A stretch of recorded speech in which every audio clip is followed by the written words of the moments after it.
Everyone, welcome to the class. बहुत बहुत स्वागत है आपका हमारी आज की क्लास में। जैसा कि आप सबको पता है कि हम लोग हमारी क्लास में फ़िज़िक्स करते हैं। फिज़िक्स में मैंने आपको लास्ट क्लास में एक बहुत ही इम्पोर्टेंट टॉपिक कराया था, जिसमें मैंने आपको सिखाया था करंट के बारे में। एंड दूसरा, मैंने करंट का जो दुश्मन होता है, जो अपोज करता है करंट का, जिसका नाम होता है रेजिस्टेंस, इसके बारे में इन दोनों के बारे में मैंने आपको बहुत डिटेल में बहुत अच्छे से समझा दिया था। आज जो हम करने वाले हैं वो बहुत ही इम्पोर्टेंट होने वाला है, क्योंकि जब आप एग्ज़ाम देंगे तो एग्ज़ाम्स में आपको ना सबसे ज़्यादा जो देखने को मिलेगा वो होती है डेफिनेशंस। डेफिनेशंस में मैंने आपको लास्ट क्लास में कराया था current, resistance, 1 ampere, 1 volt. And बहुत अच्छे से मैंने आपको ये भी समझाया था कि जो रेजिस्टेंस होता है उसको डिनोट करते हैं आर से, और आर का जो फॉर्मूला निकल के आया था लास्ट में वो था हमारा R is equal to rho L by A. ये हमारा फॉर्मूला था जो निकल कर आया था, और बहुत अच्छे से मैंने इसको आपको एक्सप्लेन भी कर दिया था।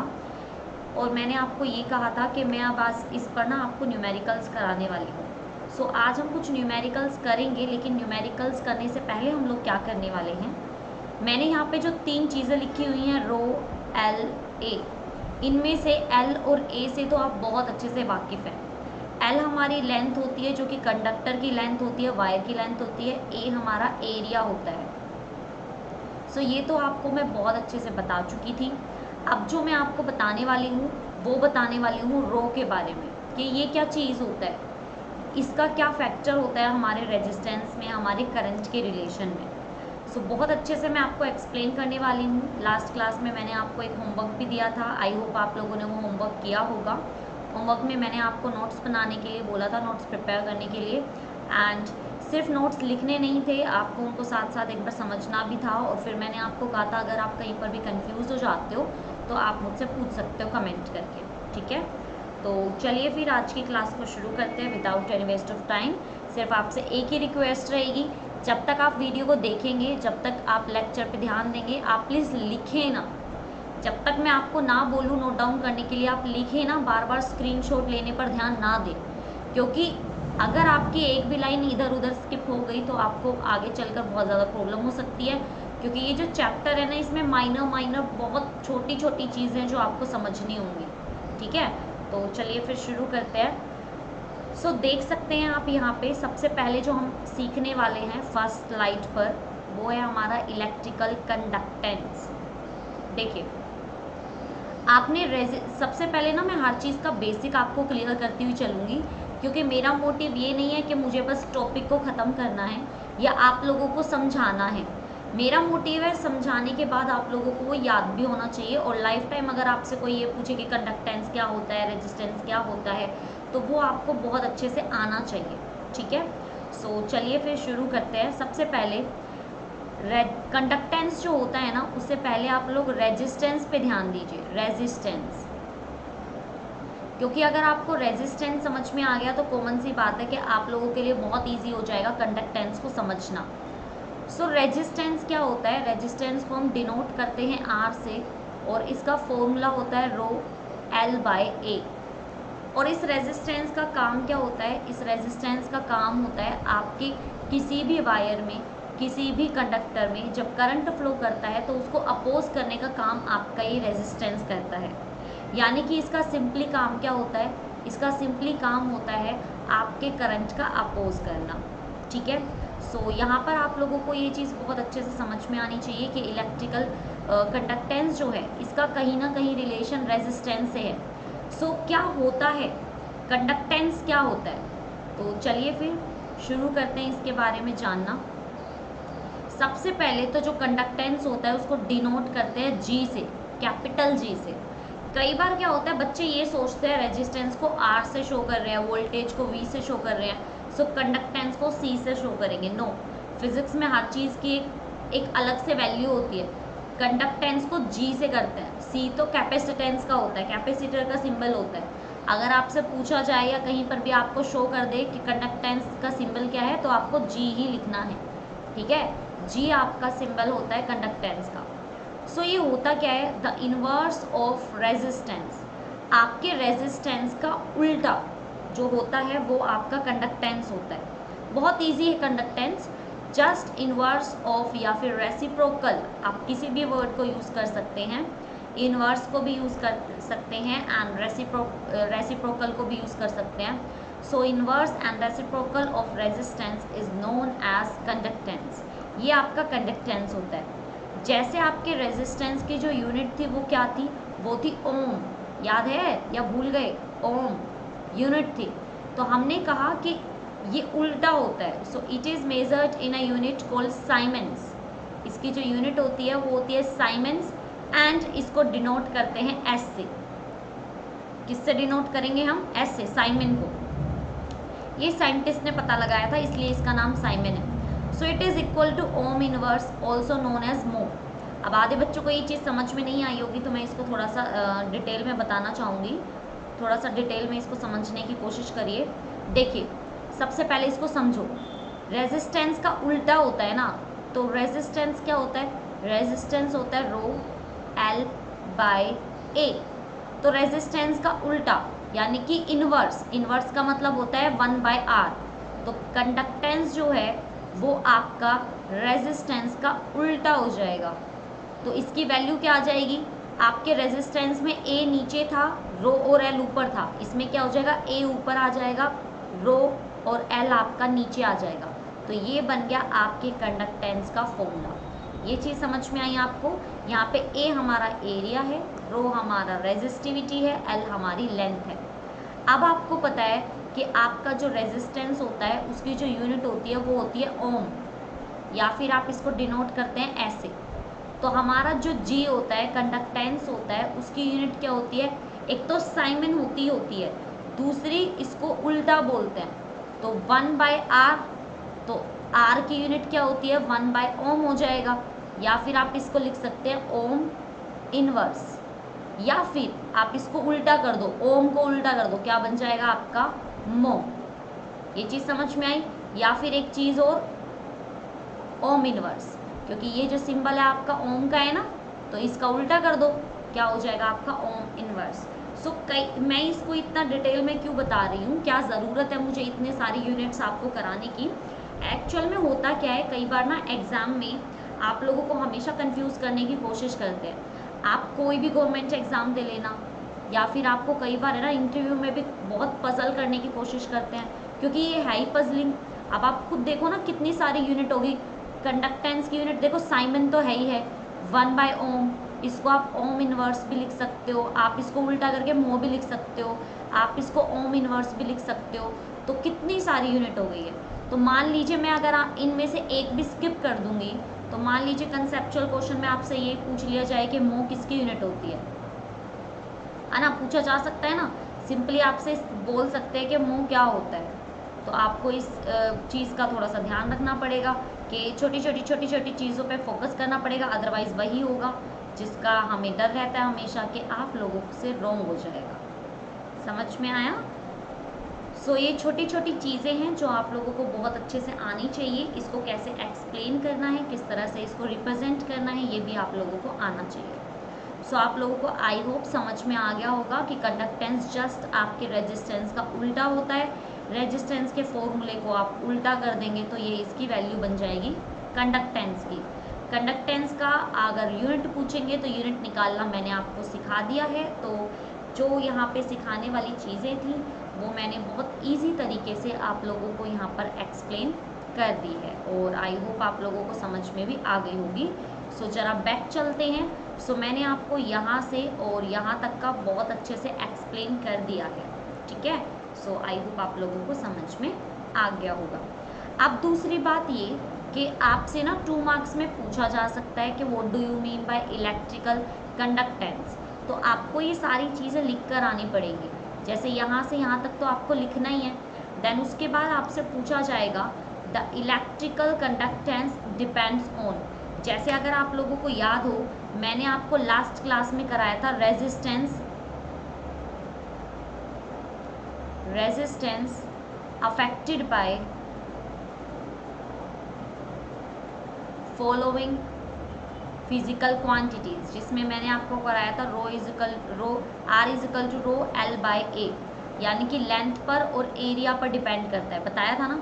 सेम ऐसा ही आपका जो कंडक्टेंस है वो भी क्या करेगा, डिपेंड करेगा किसी चीज़ पर। तो किस पर डिपेंड करता है? First number, nature and structure of the metal. देखिए कंडक्टेंस नाम में ही आ रहा है, कंडक्टेंस। सो कंडक्टेंस क्या होता है? ये कंडक्टर का ही तो होगा। अगर किसी कंडक्टर में से करंट फ्लो करेगा तभी तो रेजिस्टेंस आएगा, रेजिस्टेंस का उल्टा ही तो आपका कंडक्टेंस होगा ना। तो ये एक कंडक्टर की प्रॉपर्टी होती है। यानी कि अब कंडक्टर कौन होते हैं? कंडक्टर वो होते हैं जो इलेक्ट्रिसिटी कंडक्ट करते हैं, इलेक्ट्रिसिटी को पास करते हैं। और इलेक्ट्रिसिटी को पास कर रहे हैं, इसका मतलब क्या है कि आपके उस कंडक्टर के नेचर पे भी डिपेंड करेगा। चलिए मैं समझाती हूँ। फॉर एग्जाम्पल, अगर मैं आपके सामने प्लास्टिक लेकर आऊँ और मैं आपके सामने आयरन लेकर आऊँ, तो ये आपका आयरन है मान लीजिए और ये आपका प्लास्टिक है, तो इनमें से किस में से करंट फ्लो करेगा बताइए? ऑफ कोर्स आयरन में से करेगा। प्लास्टिक तो आपका इंसुलेटर होता है। सो आयरन है ना, अच्छा कंडक्टर है। सेम ऐसे ही अगर मैं आयरन के साथ रख दूँ सिल्वर, किसको रख दूँ मैं? सिल्वर को। तो अगर जिन बच्चों को नहीं पता है मैं आपको बता दूँ, बेस्ट जो कंडक्टर है ना, बेस्ट मतलब अपने पास जो बेस्ट कंडक्टर होता है, जो बेस्ट इलेक्ट्रिसिटी कंडक्ट करता है, वो सिल्वर होता है, चांदी। चांदी सबसे अच्छा इलेक्ट्रिसिटी का कंडक्टर होता है पूरे वर्ल्ड में, पूरे अर्थ पे सबसे अच्छा कंडक्टर है ये, बेस्ट कंडक्टर बोलते हैं इसको। तो फिर हम इसका यूज़ क्यों नहीं करते, है ना? ये भी क्वेश्चन कई बार माइंड में आ जाता है कि हम इसको यूज़ क्यों नहीं करते। अगर ये इतना बेस्ट है तो हम क्यों नहीं इसकी वायर्स बनाते? हम इसकी वायर बना सकते हैं, लेकिन ये बहुत कॉस्टली है, आप लोग भी जानते हैं। सिल्वर का यूज़ ज्वेलरी बनाने के लिए किया जाता है, तो ये बहुत ज़्यादा कॉस्टली है। और फिर मान लीजिए कि गवर्नमेंट पैसे लगाकर इतनी कॉस्टली वायर्स हमारे लिए लगा भी दे, तो क्या गारंटी है कि लोग इसको चुराएंगे नहीं? सो बहुत चांसेस होते हैं कि लोग इसको चुरा चुरा कर ले जाएंगे ना। कौन अपने घर के बाहर सिल्वर को ऐसे लटकने देगा भाई? ऐसे वायर कोई नहीं लटकने देगा। सो चुरा कर ले जाएंगे। सो ये नेचर पर डिपेंड करता है। तो अगर मैं आपसे पूछूं कि सिल्वर ज़्यादा बेस्ट रहेगा आयरन, तो ऑफकोर्स सिल्वर ज़्यादा बेस्ट रहेगा। तो ये कंडक्टर के नेचर पे डिपेंड करता है कि वो कैसा है, किस मटेरियल का बना हुआ है, उसका स्ट्रक्चर कैसा है। ठीक है, अब ऐसा थोड़ी ना है कि आप सिल्वर तो ले रहे हो पतला सा, आयरन ले रहे हो आप मोटा, और आप कहेंगे कि सिल्वर ज़्यादा बेस्ट है। ऐसे थोड़ी ना होता है, स्ट्रक्चर पे भी डिपेंड करता है भाई। ठीक है, सो फर्स्ट हो गया हमारे पास nature and structure of the metal, यानी कि नेचर पे भी डिपेंड करेगा एंड स्ट्रक्चर पे भी डिपेंड करेगा। Number 2, number of valence electron पर एटम। अब यहाँ पे बच्चों को कंफ्यूजन हो सकती है, चलिए इस कंफ्यूजन को भी दूर करते हैं। देखिए भाई, मैंने अभी अभी आपको बताया कि कंडक्टेंस जो होता है ना, जो हमारा कंडक्टेंस होता है वो टोटली आपका किस पर डिपेंड करता है? वो टोटली आपका डिपेंड करता है करंट पे। अब करंट किस पे डिपेंड करता है? आपके चार्ज पे। चार्ज किस पे डिपेंड करता है? एटम पे। तो ये तो मैंने आपको बहुत अच्छे से एक्सप्लेन भी किया था, अगर आप लोगों को याद हो, कि जो करंट होता है ना हमारा, वो उसका फॉर्मूला होता है Q/T। Q क्या होता है? आपका चार्ज, यानी कि इलेक्ट्रॉन बाय टाइम। तो कितने इलेक्ट्रॉन फ्री हैं? क्योंकि जितने इलेक्ट्रॉन किसी भी एटम में फ्री होंगे वो क्या करेंगे? मूव करेंगे, वो आपका फ्लो करेंगे, मोशन में आएंगे, तभी तो करंट बनेगा। अगर आप लोगों को मेरा लास्ट लेक्चर याद हो, आपने बहुत अच्छे से समझने की कोशिश की हो, तो आप लोगों को ये चीज़ समझ में आएगी। मैंने बहुत अच्छे से यहाँ पर एक्सप्लेन किया था कि आप लोगों को शायद ये नहीं पता है कि आपका जो ये होता है इलेक्ट्रॉन होता है, अगर वो रेस्ट में होता है तो आपको कोई इलेक्ट्रिसिटी नहीं मिलती। अगर आपका इलेक्ट्रॉन जो है वो मोशन में है, तभी आपको क्या मिलती है? इलेक्ट्रिसिटी मिलती है। ठीक है, तो इस बात पर भी डिपेंड करता है कि आपका जो इलेक्ट्रॉन है या फिर आपका जो कंडक्टर है उसमें कितने ज़्यादा इलेक्ट्रॉन फ्री हैं। जितने ज़्यादा इलेक्ट्रॉन उसमें फ्री होंगे उतने ही आपका कंडक्टेंस अच्छा होगा। ठीक है, सो नेक्स्ट पर आते हैं, electrical conductance decrease with increase of temperature and vice versa. यहाँ पर बोल रहा है कि जो कंडक्टेंस होता है वो आपका डिक्रीज हो जाता है अगर आप टेम्परेचर को इंक्रीज करेंगे। इसको मैं आपको ना जनरल नॉर्मल से एक एग्जांपल से बताती हूँ। देखिए भाई, मान लीजिए कि ये आपका कंडक्टर है, ठीक है, इसमें बहुत सारे इलेक्ट्रॉन हैं जिसकी वजह से करंट फ्लो करेगा। क्योंकि किसकी वजह से करंट बनता है? करंट बनता है आपके इलेक्ट्रॉन की वजह से। किसकी वजह से बनेगा? इलेक्ट्रॉन की वजह से आपका करंट बनेगा। सो आप सोच के देखिए, अगर आप टेम्परेचर ज़्यादा करेंगे, मान लीजिए कि मैंने यहाँ पे ना गर्म कर दिया आयरन को, तो टेम्परेचर क्या कर दिया मैंने? इंक्रीज़ कर दिया।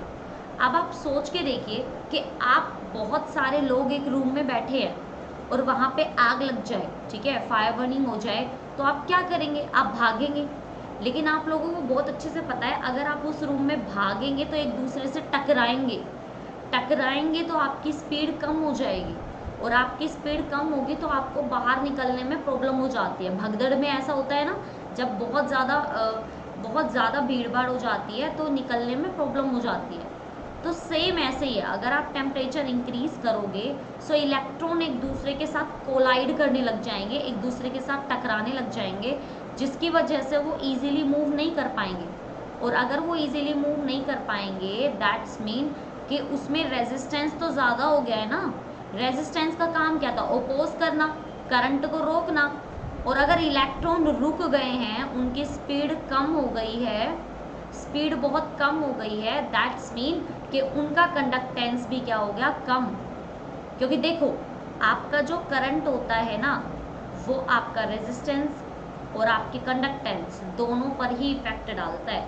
तो अगर रेजिस्टेंस ज़्यादा होगा, कंडक्टेंस कम होगा। क्योंकि आप लोगों ने देखा ना, जो आपका कंडक्टेंस होता है वो तो इन्वर्स होता है रेजिस्टेंस का। तो जब इलेक्ट्रॉन टेम्परेचर बढ़ने की वजह से इलेक्ट्रॉन अच्छे से मूव नहीं कर पाएंगे, अच्छे से उधर उधर जा नहीं पाएंगे, तो उनका करंट कम हो जाएगा, रेजिस्टेंस ज़्यादा हो जाएगा, और कंडक्टेंस ऑल्सो आपका कम हो जाएगा, डिक्रीज हो जाएगा।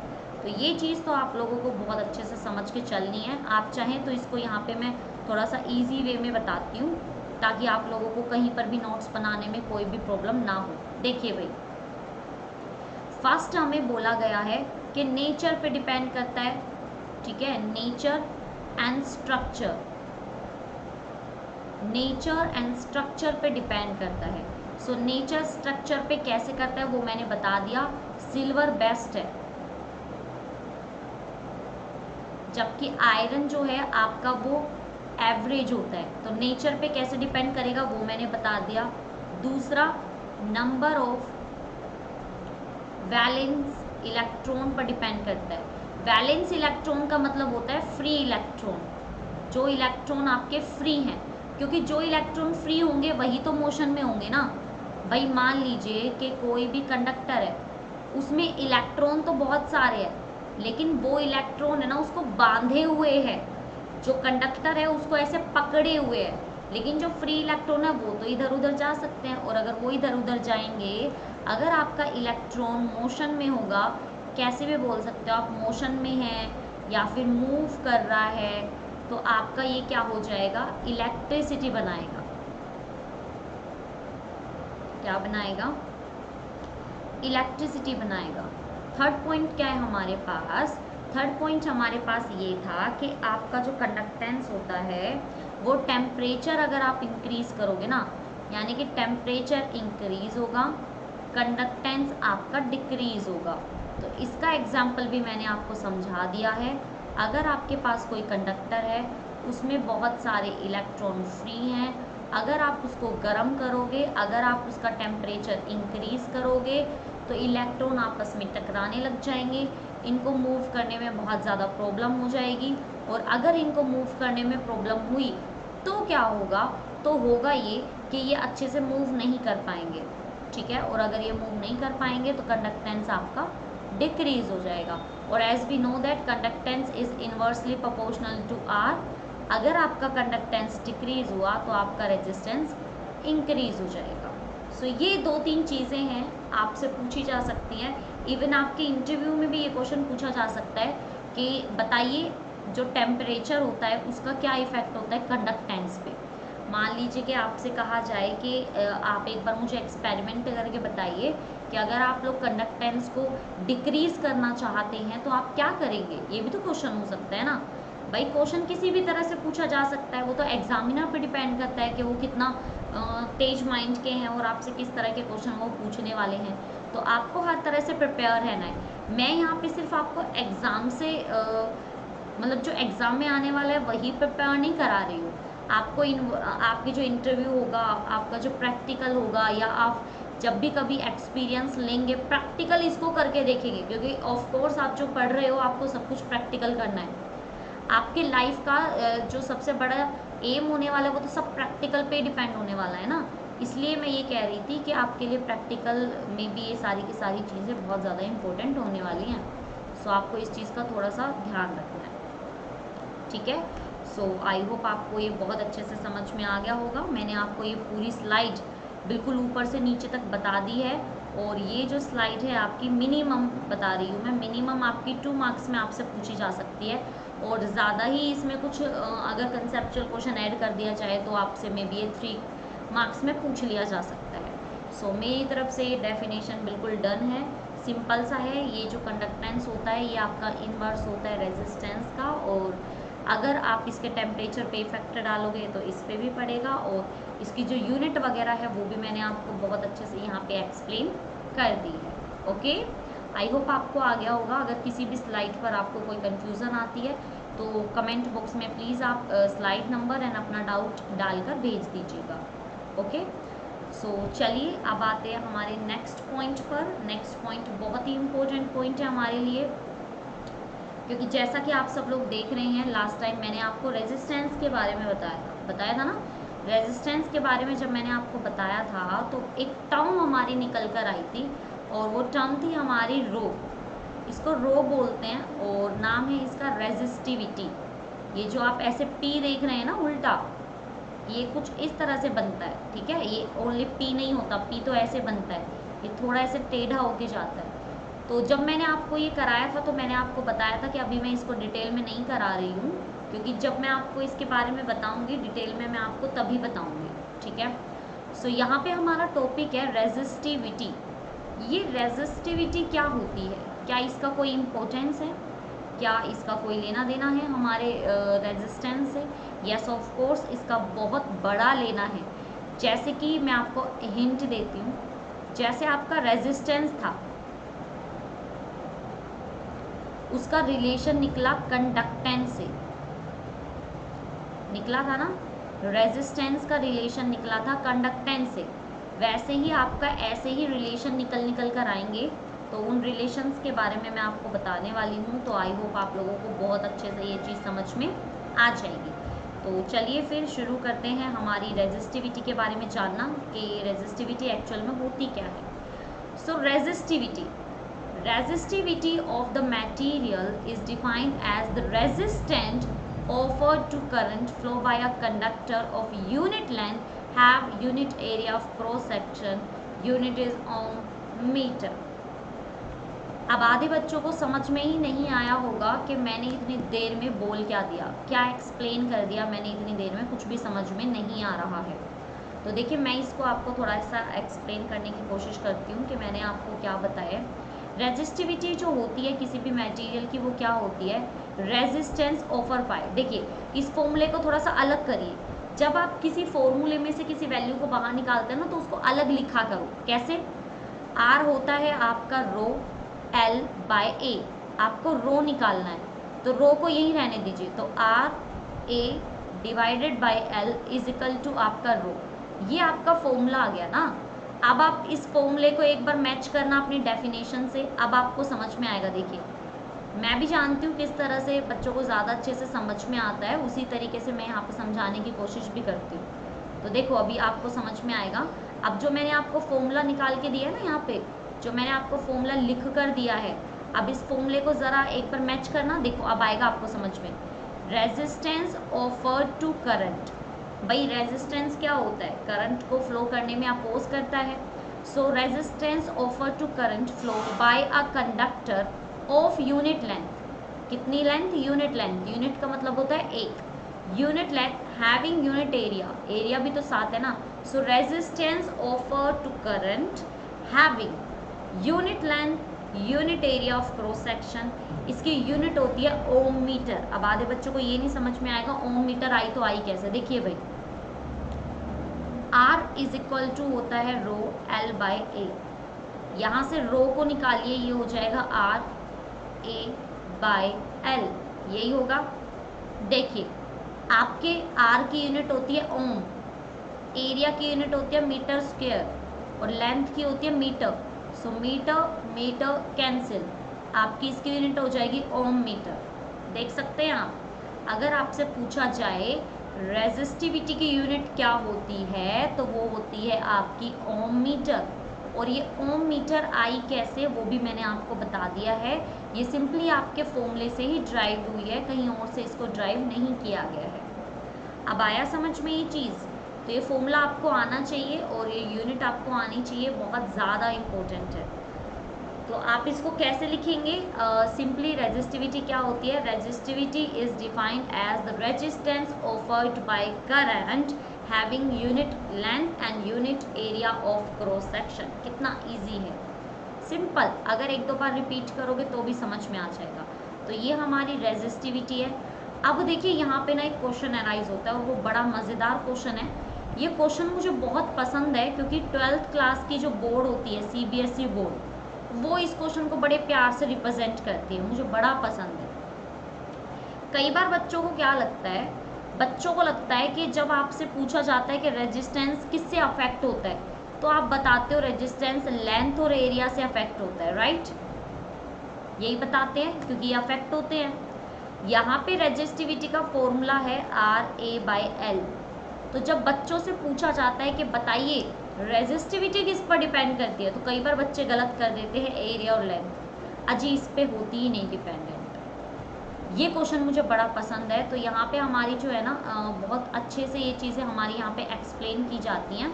तो इसको थोड़ा सा आप लोगों को समझ के चलना पड़ेगा। जब आप कोशिश करेंगे तो आप लोग समझ में आ जाएगा आप लोगों के, ठीक है? तो एक छोटी छोटी चीज़ें हैं हमारी जो आप लोगों को थोड़ा सा यहाँ पे समझते हुए चलनी है। अगर आप लोग ये छोटी छोटी चीज़ें समझ लोगे तो फिर आपके लिए कुछ भी मुश्किल नहीं है। आप फटाफट से किसी भी चीज़ को आराम से ईजीली एक्सप्लेन कर सकते हो, ठीक है?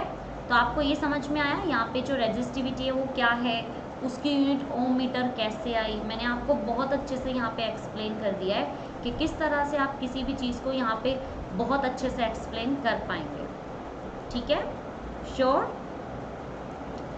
तो यहाँ पे हम लोगों का ये जो रेजिस्टिविटी है ये मैंने ख़त्म करा दिया है। तो अभी मैंने आपको क्या करा है मैं थोड़ा सा एक्सप्लेन कर दूँ क्या, ताकि आप लोगों को समझ में आ जाए।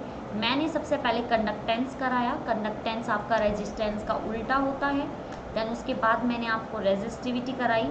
रेजिस्टिविटी क्या होती है? ये रेजिस्टेंस को एक तरह से आप ये कह सकते हैं, रेजिस्टिविटी ये बताती है किसी भी कंडक्टर में कितना रेजिस्टेंस है, या फिर कोई भी रेजिस्टेंस किसी करंट को कितना रोकने की कोशिश करता है, ओपोज करने की कोशिश करता है। तो अपनी लैंग्वेज में आप इसको कैसे भी एक्सप्लेन कर सकते हैं।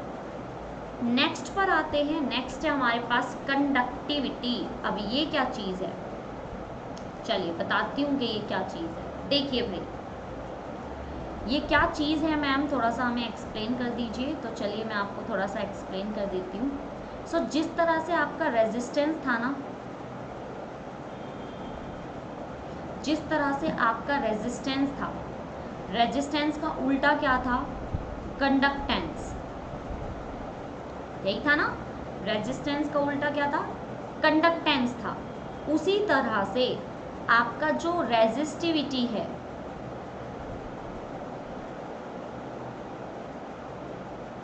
आपकी जो रेजिस्टिविटी है उसकी उल्टी होती है कंडक्टिविटी। आप समझ में आया?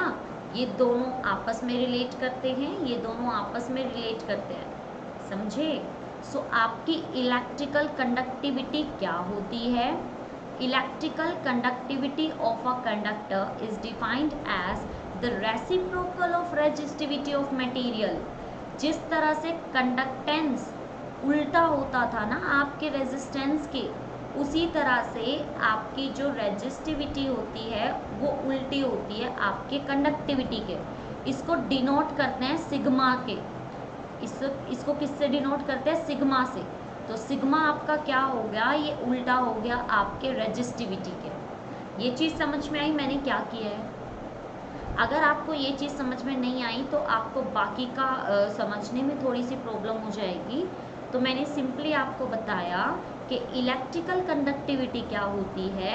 इलेक्ट्रिकल कंडक्टिविटी को डिनोट करते हैं सिग्मा से, और वो आपकी उल्टी होती है रेजिस्टिविटी के। समझ में आया? Conductivity is defined as it is the reciprocal of या फिर inverse of resistivity of the material. ठीक है, यानी कि सिग्मा आपका इनवर्सली प्रोपोर्शनल हो गया रो के। अब रो की वैल्यू क्या थी आपकी? रो एल बाय ए, यही थी। अरे याद है या भूल गए?